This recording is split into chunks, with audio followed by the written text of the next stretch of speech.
Welcome to TLC for the Soul podcast, where soul meets spirit. You have entered into sacred space. I'm your host, TAMI Chambers, and I'm here to help you shine. Now let's get going on this podcast journey. Hello, look at me. I get to be outside. Can you believe it? I'm actually here in one of my backyards. My gosh, it's so amazing. So it's May and I finally get to sit outside with the sun right there. We've got green. Well, you can see the trees still haven't completely gotten their leaves yet. This is May, I don't know what it is, May the 10th, May the 9th. But I'm outside. Well, I'm outside every day, but on camera, it's kind of hard to get outside. It's still a little chilly. I've got my little coat covering me. I'm sitting on some pillows. Yeah, we've got something special for you for this show. So before we go any further, I want to wrap us all in love light and light love, inviting in the guides who overlight TLC for the soul, Archangel Michael, Archangel Metatron, Pleiadians. Also calling in the bringers of the light, Earth Council of the Light, to join me here in this special space as we have a new little assignment, a new little fun stuff for everyone. I hope you'll enjoy this. If you're new here, thank you so much. I know we have quite a few new people. Wow, that's a loud bird. My name is TAMI Chambers, also known as TLC for the Soul. I do a lot of things. I write channeled fiction and nonfiction books, and probably if you've been tuning in lately to either YouTube or the podcast, you've been seeing a lot of me uploading audiobook chapters every single day. So I'm working through many of my published books. Just because it's fun for me to revisit these stories and do them in an audiobook format. It's free, it's fun for you. Gosh, all my ebooks are free to read if you wanted the ebook format, so I'm sort of like a transcript. Some of these are on paperback. The ones I'm doing now are on paperback at Amazon, Barnes and Nobles. If you like the ebook copies or you want to read more of my work, the links to everything I talk about are always in the notes of the show. So let's just get settled in. I'm a master healer. We have not done a lot of healing stuff directly on the show, but I'm like a Reiki master and all that. But I just kind of want to take my work. I don't know. That's kind of fun to do, but I like to do more of that kind of healing work, more individually and more with like friends and family than so much. I don't necessarily do that much of that with like clients, but over this past couple of weeks or so, I've been working with my guides.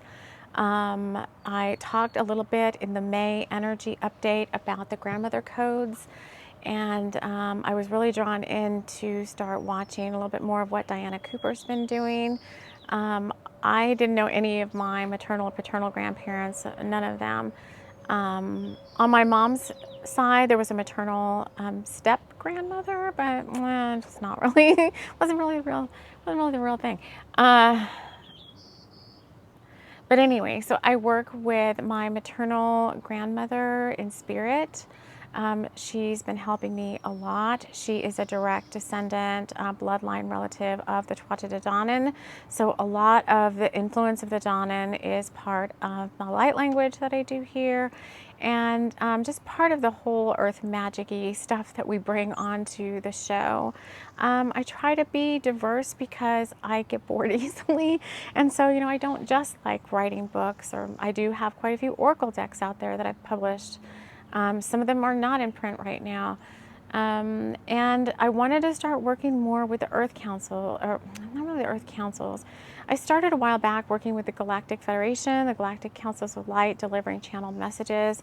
And I feel like, with all the channeling that I do to write my books, all of my books are just done via automatic writing. If you're a fan of any of the stories, we have more fun with those on Bringers of the Light Sundays on the podcast on YouTube. But all of this is just done via stream of consciousness channeling. I don't plan out books. I don't plan out a lot of what I'm saying, I just kind of show up with an idea in mind, or the guides ping me with a download of what we could share or talk about, and I just channel it in right now.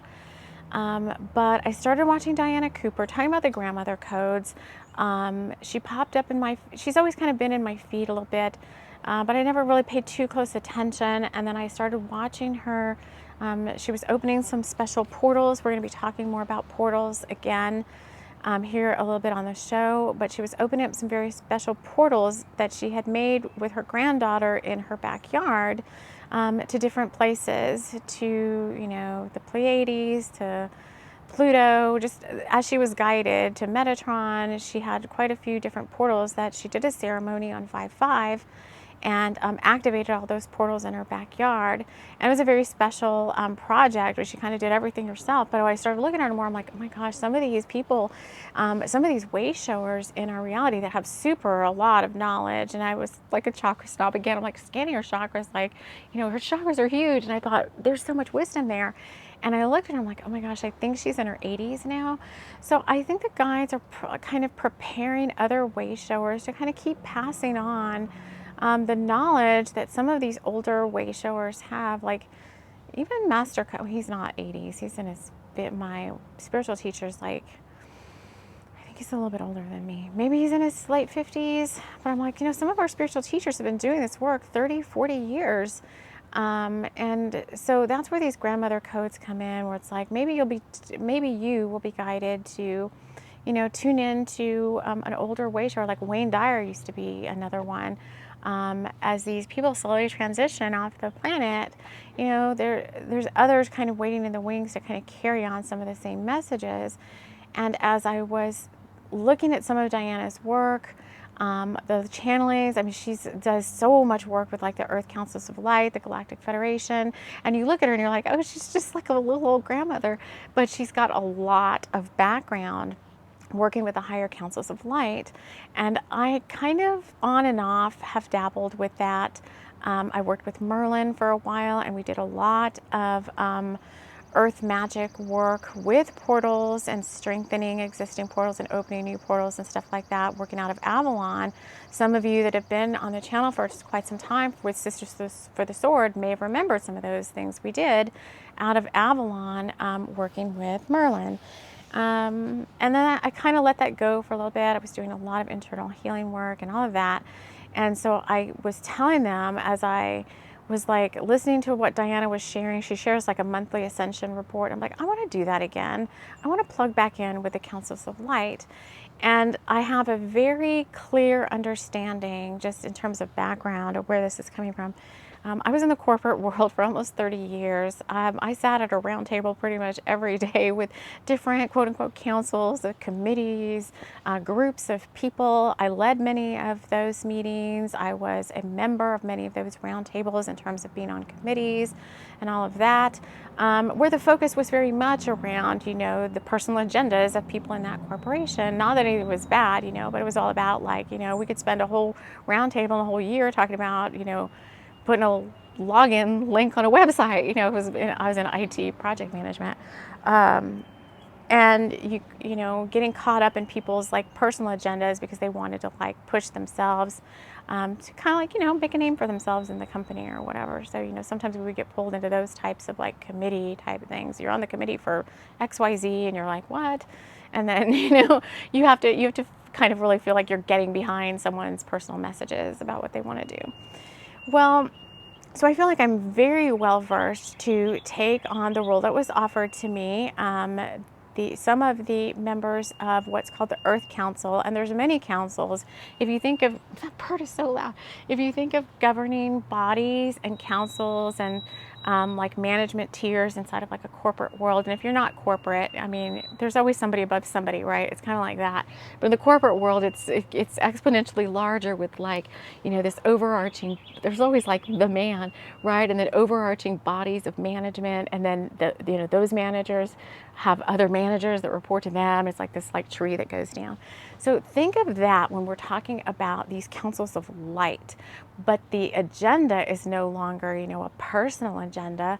We're all kind of in it to win it. Like, we want these councils of light that we're working with, want Gaia, want Earth to ascend, want to bring the planet up to higher consciousness, don't want to see things like, I'm a perfect advocate here because I was on Lyra when Lyra was destroyed. I was one of the few people of the few beings from Lyra at the time as part of the royal family, and it was jettisoned off the planet before the planet was destroyed, and many of my family members were lost and stayed behind. And many of you as star beings, star seeds, whatever you want to call yourself, might have similar backgrounds, similar past life experiences. May not have been Lyra, may have been some other planet or some other star system where things was destroyed. Planetary wars and galactic wars have been going on for quite some time now. So in terms of, coming back to Earth, I always love to come back here. I was very emotional about it in one of our past shows. I'm like, I just love Earth. I may not always be in love with humanity, so to speak, but I love Earth. I love the kingdoms that represent Earth, the human being kingdom being one of them. But I like being a liaison and an ambassador for many different communities, and you've seen that through the bodies of work that I've produced in my writing and here on the podcast and on the show. So I opened the door myself saying, God, I want to work with these councils of light again. I really kind of miss being part of that kind of hierarchy and that kind of like round, Knights of the Round Table kind of thing. And just being able to be a little bit privy to some of the things that are going on the planet. Every time I hear a way show where, like Diana's like, oh, this is what's happening with the beings of light, and she's given numbers and stuff going on. I'm like, hey, I want to be a little kind of privy to some of that inside information.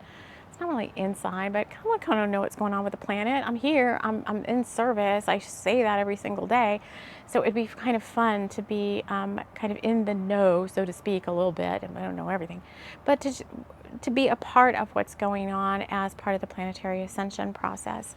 So I'm going to be reading a little bit because I've got a lot of this. I channeled this in yesterday and today, but we're going to start calling these. So we've got a lot of different things going on here on the show. Use the audiobooks as like a daily oracle if you want. Whenever I read you the couple of chapters I do from one of my books, the energies always align and seem to align with what's going on for the day. And I've always said use my Instagram or my TikTok, forever, how much longer that might be around. But use these things as oracles. And if you feel like you need a message and I'm not right there in front of you, just scan the site, scan the YouTube or scan the podcast or whatever. Put your finger down somewhere and you will get the message that you need. So in addition to all the different types of fun stuff we're doing on the channel, we're still going to do Bringers of the Light Sundays. This is what I'm going to share now is something we're going to do once a month at the beginning of the month. We're calling it the Light Blast. I'm going to read it. I'm going to share with you the background of who came in, who we're working with. I know many of you are interested in this information. And many of you want to help out, and the guides here from this Council of Light have little assignments for us too, just like in our books when we have Bringers of the Light HQ, Bringers of the Light headquarters, and Abigail and Dakar and Polly and Scott, all these people are getting assignments to go do stuff for the Bringers of the Light. These Earth Councils of Light have little assignments for us too if you want to partake of that. So I think it's going to be fun, exciting. It's going to add a well-rounded perspective to the show and to the body of work that I do. It's exciting for me, and hopefully that will trickle down for you as well. So I'm going to read this. I also just want to say, in working with multiple levels of management in my past work experiences, I never felt like I was below anybody in terms of like a hierarchy. So even when I had to necessarily work with like an upper management level person, or I was, assigned to be some sort of liaison to some sort of upper management level committee or so forth, I never felt like, oh, they're the managers, they're above me. I can't speak sometimes in the corporate world, you had to be extra censored in a sense, but I feel like with this Council of Light that I'm working with here, Some of them are old friends I've worked with in past lives, in this lifetime, in the past too, and so I have a great trust and deep regard for them.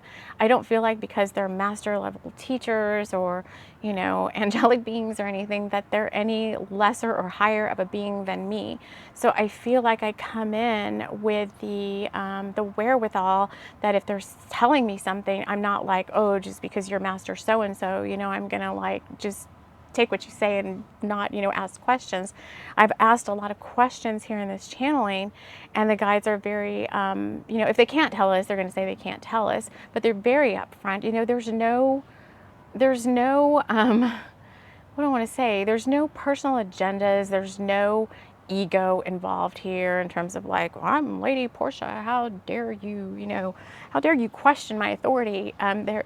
It's very even. It's very reciprocal energy. I feel like we're all on the same level playing field, regardless of our role. My role right now within these groups, I feel is it's like more of an ambassador type role.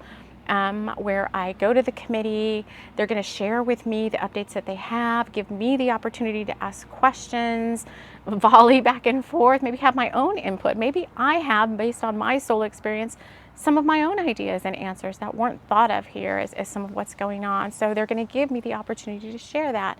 But we've done it as kind of like a little interview process. So you'll just see me here. I will be looking at the tablet more than the camera here as I kind of go through a few of these things. But that's kind of the background of where this came. And as soon as I said, you know, I want to do this, I really just had to like sit down with them and open up sacred space and bring in the channelings, and they were available. But we are calling this this little group is where I'm calling it the Bringers of the Light Earth Council. So there is an overarching Earth Council. Some of these members are on it, but they're not the only ones that are part of that overarching Earth Council. There's many other beings that we're not necessarily going to be working directly with. Bodhisattvas, you know, they're saying Gandhi, you know, Buddha, Kuan Yin. I don't work with them as closely. We can, but you know, let's filter the information down a little bit and just get into a committee, a little group. This is a group of 7. 7 is a very spiritual, special number. When the 7 Light Council members channeled in, I was like, oh, that's 7. This is the same 7 stars I was telling you. Alwyn Oak on her YouTube channel was talking about the 7 stars. And some of the work she was doing out in the fairy worlds with the 7-pointed star. 7 is a creational number. So above the Earth Council of Light is like more of the Galactic Federation and some of the galactic councils, of which some of our Earth Council members are part of that as well, in addition to other beings, you know, so it just kind of goes on from there. But in terms of this one, we're all interested in helping the planet. So I'm going to start going now. This is our light blast for the month of May. And let me just, there's a robin right there. The robins are so cute. So this started out with initially getting to know the council, and then I'll give you the updates for the month. So I just said, who are the Earth Councils of Light? And they said there are many masters assigned to the council. And I said, well, who is working with me at this time? So this is the council that we will be hearing from until, you know, further notice, unless there decides to be some changes. But for now, we are working with Master Yeshua, so Jesus, Mother Mary. I have a lot of past life experience with both of them. They're like family to me.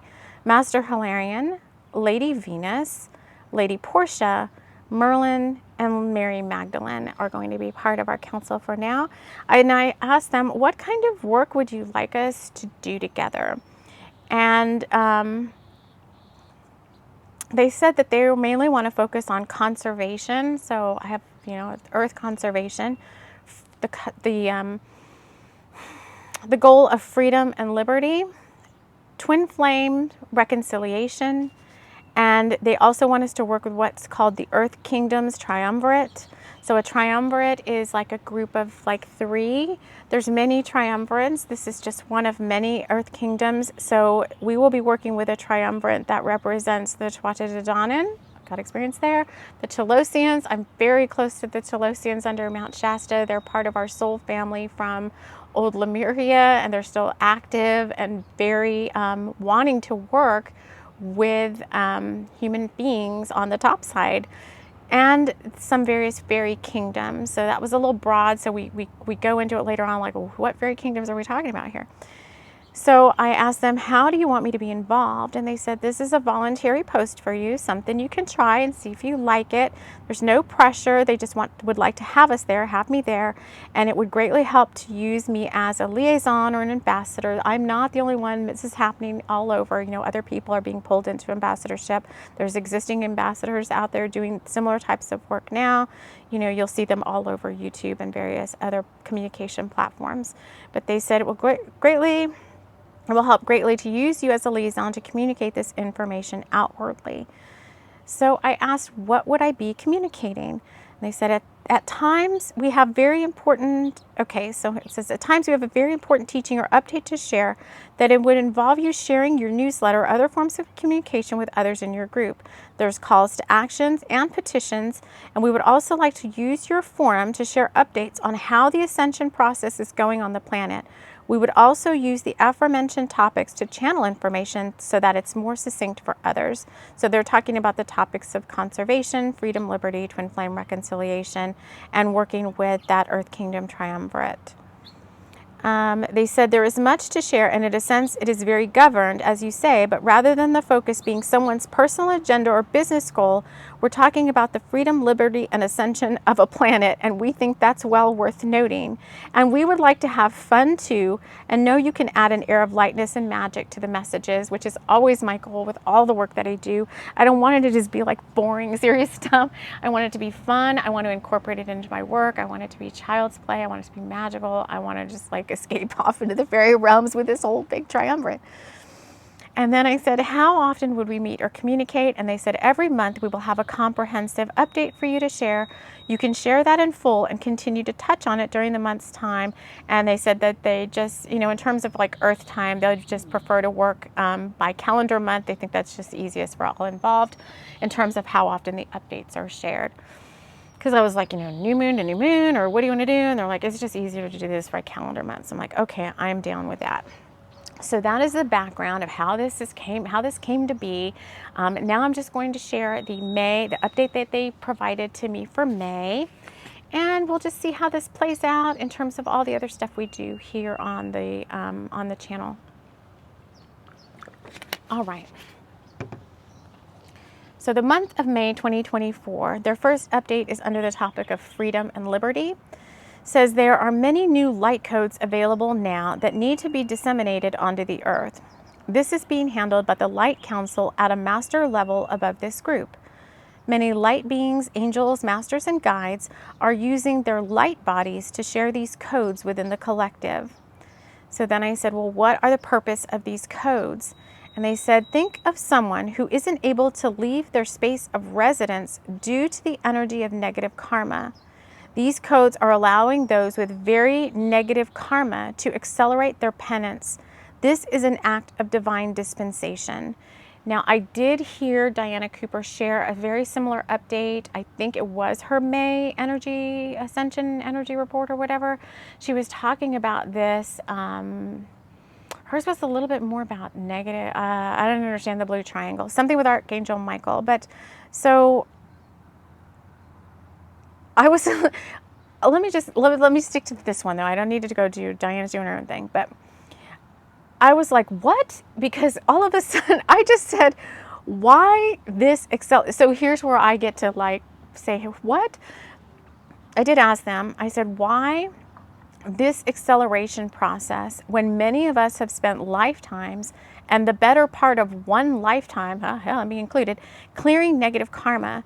This seems like an easy hall pass that we weren't able to use. So I was a little miffed by that. I was like, what? All of a sudden there's divine dispensation and somebody with all this negative karma is just gonna get to like wave a wand. I was like, what? That's kind of like, that's not fair.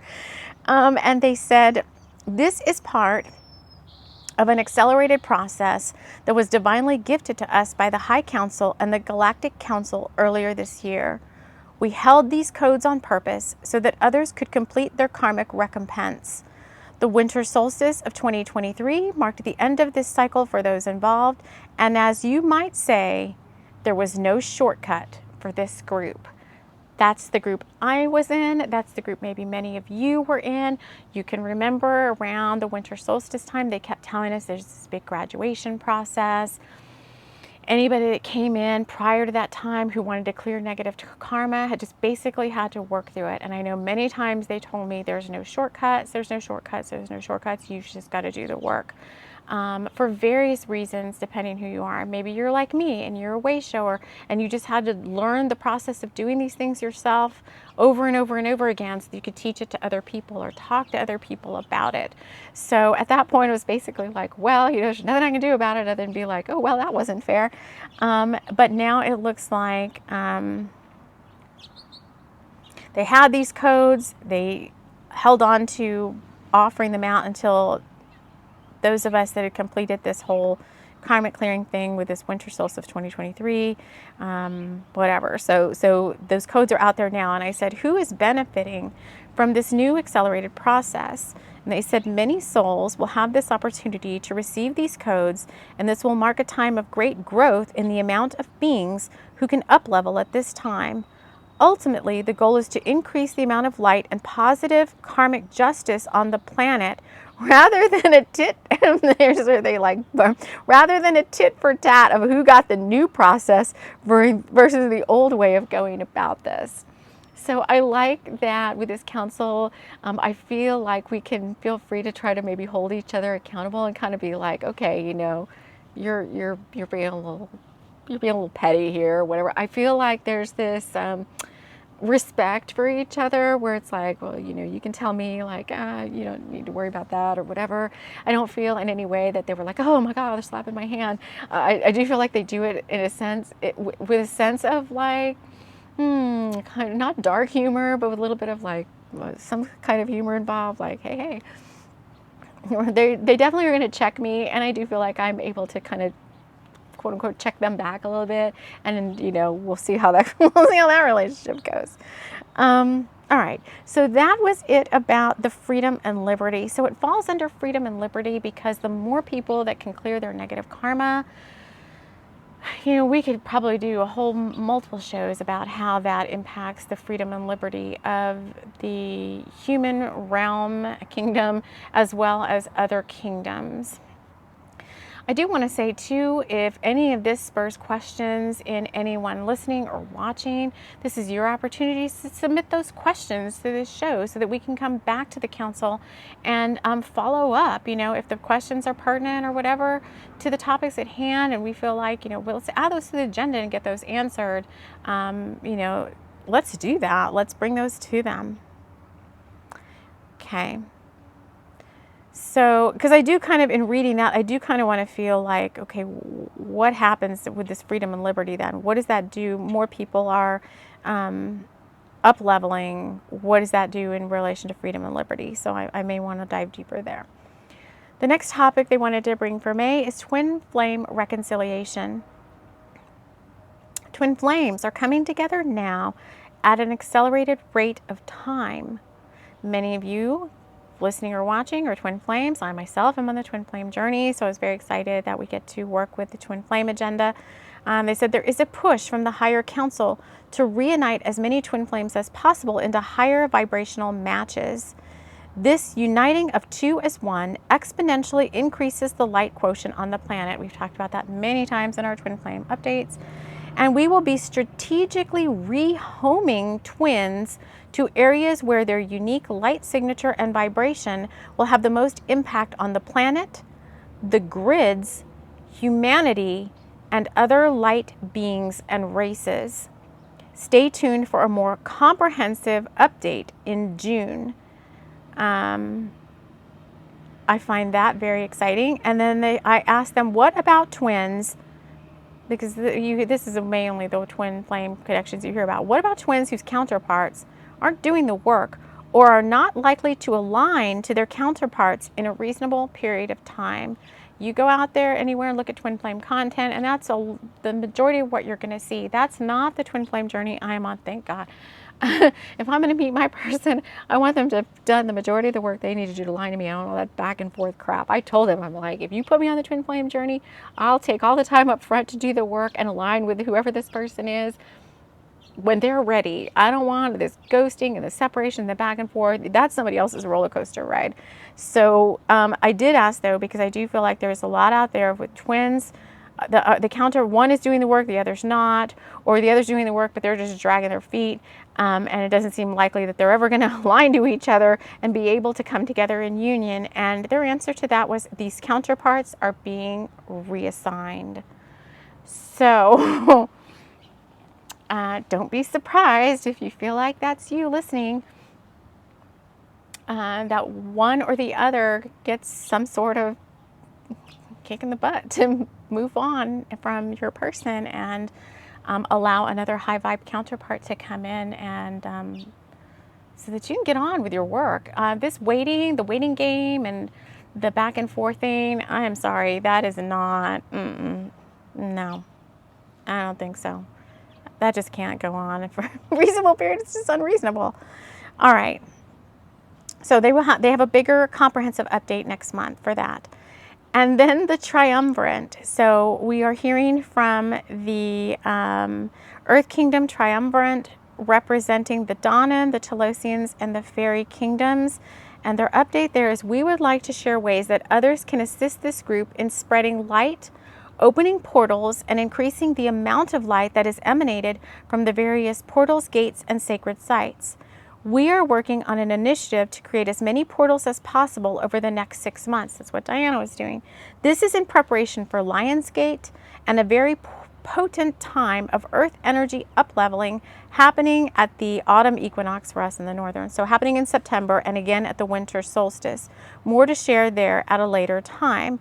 They said right now you can assist by creating high vibrational portals of your calling that reach out exponentially around where you reside.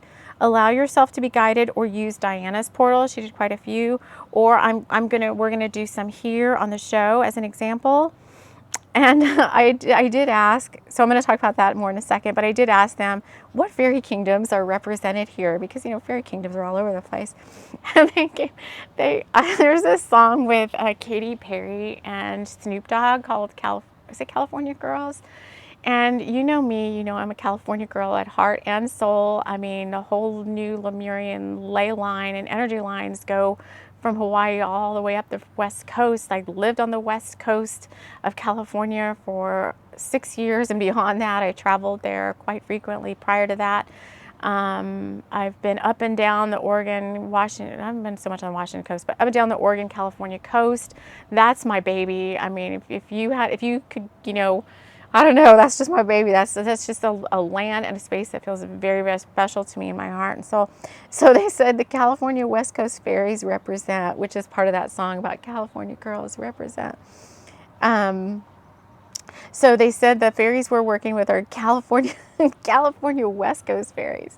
So they're very, you know, fun-loving and golden girls. And I don't know, they're just very, when you connect with the fairy realms over there, they're just like magical, mystical, high vibiness, the kind of like trip in the light, fantastic fairies that I would want to hang out with. So they said they are working with the Redwoods, Mount Shasta, those fairies in that area, which the Mount Shasta fairies are very super high vibe. The fairies at the Redwoods, the merfolk kingdoms around the west coast of California, Oregon, and Washington. So all of that seafaring area. I'm not a desert person. Are there desert fairies? I'm sure there are. I want to work with the coast fairies. So they said if you had anything to do with that, they would be asking you to help with cleanup work or using your charitable contributions to help an organization over there. I was part of the Saving the Redwoods Foundation for a while, way back when. I was supporting Monterey Bay Aquarium, as was Betty White, I think, for the longest time with Monterey Bay Aquarium. There's so much in terms of conversation and conservation along the California coast. In addition to, you know, heck, you don't care about California like I do. Who cares? You know, what about in your own area where you live, right? There's plenty to do around where you live. I'm constantly walking up to the medicine wheel. I'm picking up trash. I'm keeping my area in check. I'm doing the energy work. This is where we'll transition into the portals. That's all of the update. I just have one more thing to share about opening portals, and then we're going to do something this Sunday on Bringers of the Light Sunday. Try to make these shows not too long because I know your time is precious. When I saw this was laying on my, since trying to stain this deck, and it does look like the redwood woods and the redwoods forest of California. One time I gifted, you could, through the, I like that little saving the redwoods, you could gift somebody like a tree in their honor, and they would put like a little plaque with the person's name on it. You could buy like a tree for a person. Not the huge big ones, probably smaller ones, but anyway. Portals, two things. Around your area where you live. So I spend a lot of time ensuring that Mystic Gables, which is my home right here, the medicine wheel is just like out the back gate and down the sidewalk, up the walk right there, like 10-minute walk away. I spend a lot of time maintaining the sacred portal that is my home, my sacred temple, my healing space. This whole area called Mystic Gables is not just the house. There's land, there's outbuildings, there's all these other things. I spend a lot of time like making that a clear space, a space where beings can be high vibe, can come. We have many animals show up here. We had a fox in the yard the other day. We've had bald eagles. My son has a robin that built a nest outside his bedroom window the other day. And he's like, Mom, these birds. I'm like, oh, when the eggs hatch, you're going to hear those birds then. You know, we have we have all the Canadian geese down at the river, which is right down the slope here from the house. You can hear them in the morning when I open the bathroom window. The Canadian geese come to like have all their babies and stuff. But I spend a lot of time right here, and I don't necessarily, I do a blessing for the town and the whole world pretty much every day with our meditations with Master Co. It is my shamanism without borders, I guess, so to speak, in terms of the energy work that I do we do it every day.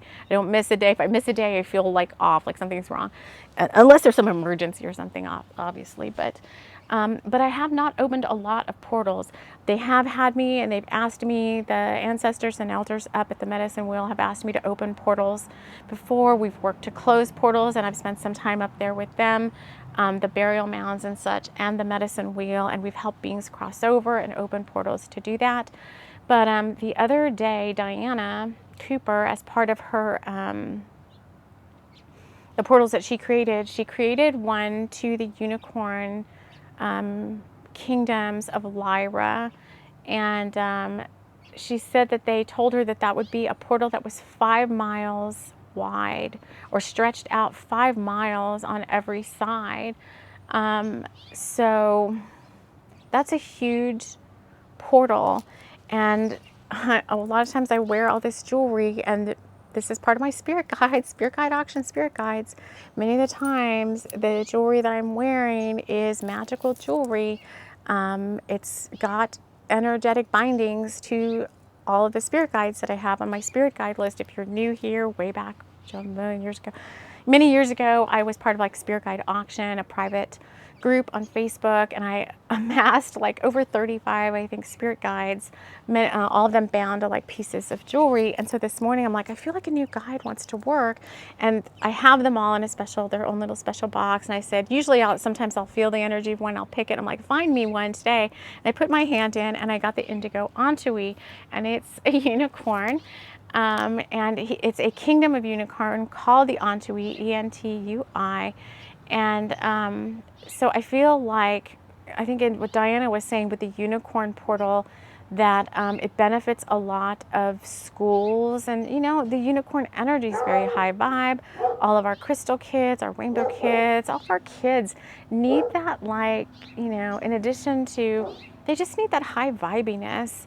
In addition to just their regular 3D world, we've got so many of these amazing kids, and I just want to keep supporting their energy levels and allowing them to feel free to be who they want to be, even in this 3D world that tries to have, you know, kids conform to all these like things that don't make any sense anymore. And so I want to open a unicorn portal. I'm going to work with this Indigo Ensuite guide to see how we want to do it. What is it going to be? Is it going to be an object? Is it going to be a piece of paper? Or is it going to be something in the yard? Going out 5 miles from where I live, I hit pretty much every school in the city and everybody in the town. I've got a university right down here. I've got an elementary school over here and one a little bit further down, and a high school right there. All the schools, 2 elementary schools, a high school, middle school, and the university right here. And kids, there's not so many kids right by me. It's more like retired people and there's the convention center and a business, but there's kids obviously within this whole city limits. This is a small town. It is. Saw the census thing now, and there's 10,000 people rather than the 6,000 that I thought before. Okay, so Sunday with Bringers to the Light Sundays, we're going to work on the unicorn portal, opening that, and whatever else we need to either start a new book or do something. Because the book we were working on, Rose of San Juan Capistrano, has completed. I will post the final audiobook chapters of that sometime closer to the weekend, and then we'll see what else comes in for this Sunday. And before then, I don't have anything else. I'm going to be busy doing like 3D World stuff. I have to go to town and get my car serviced and all that. It's like a whole day on Friday, so I really kind of will be out of pocket there. So I think that's all I have to share. I'm really excited to be bringing you this topic. It's something new for me, something fun. I hope you enjoy the content of this show. And even if you don't, then you shouldn't be here anyway. But I hope you feel like this is what kind of round us out a little bit more and get us a little bit more stuff that some of you have been wanting to hear about for quite some time now. So I want to thank you all so much for joining me here. And we will see you all again soon. Take care. This episode was brought to you by Flame, Rockaway Point's one and only hot yoga studio. You can do this, Rockaway Point. Get yourself in for a Flame yoga hot body session with Sandra McGee. She will push you to your very limits in the over 100-degree studio temperatures. You are sure to get your hot yoga freak flag on. Go ahead and join us at Flame.